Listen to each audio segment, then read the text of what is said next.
do out there. Well, before I get started, I just wanted to say thanks to everyone for coming out, helping put this together and all. Really cool event, glad to be a part. All right, so let me start with a question. Who here has seen or read The Martian?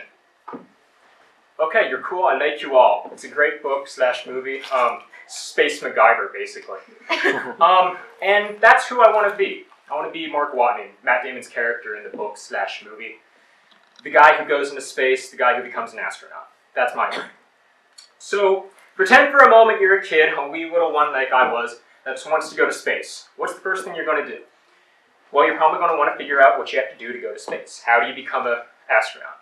And that's the question I've been struggling with ever since I was, 4 or whatever. First thing I did was I went onto the NASA website. What exactly do you have to do to apply?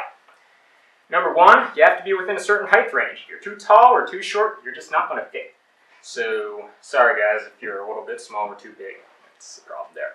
If you don't have good eyesight, you're going to have to get that corrected. They changed that from a couple of years ago. That's pretty cool.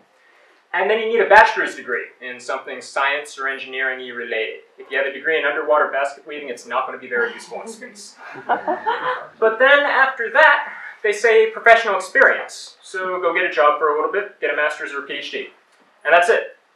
That's all the information they give you for what you need for the minimum requirements to apply.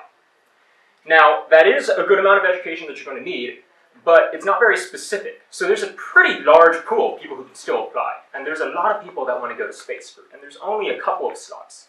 Does anybody know how many applicants there were in this last NASA application pool? 18,300 applicants. Nice. For 7 to 14 slots. Okay?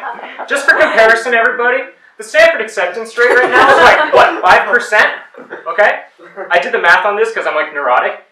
The acceptance rate for being an astronaut, assuming they do 14 people, is 0.07%. Getting struck by lightning once in your life is a little bit lower than that, so it's kind of hard to do. But let's assume you want to do it anyway because you're nuts like me. What kind of path do you follow, right? You look at the past, look at the astronauts who've already gone, and see what kind of path they follow. There's got to be a pattern, right? Except there isn't. You know, they all do different things, military, civilian, all sorts of different things.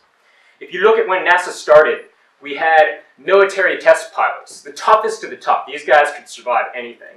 They were stuck into these rockets, shot up, and then expected to survive and come back down. That was their job, and they did it well. The next generation of astronauts, the ones that we currently have up there, are expected to do experiments up there, to teach, to learn, create the International Space Station that we have today. Now these guys not only had to survive going, and hence be robust like their Apollo counterparts, but they also had to have extreme technical knowledge and all sorts of education, which is where you get the professional experience and the bachelor's degree and whatnot for their minimum requirements.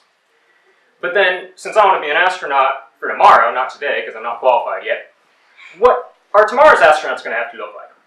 Now, if you've been looking at NASA's website or whatnot at all, you know that tomorrow NASA's thinking about going to Mars.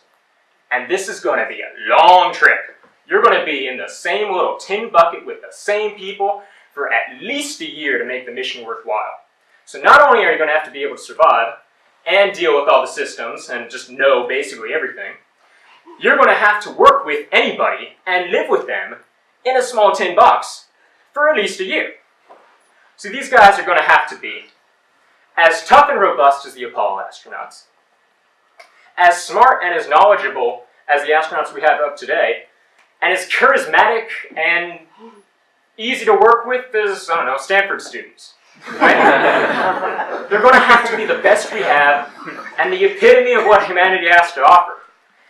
And so, yeah, that's kind of what you got to go for. And I know I didn't really answer my question about how to become an astronaut, because honestly, I have no idea what the answer is. If anybody does, let me know, because I'd like to know. But I think these are the qualities that they're looking for. And until I get to space, they're what I'll strive for. Thank you.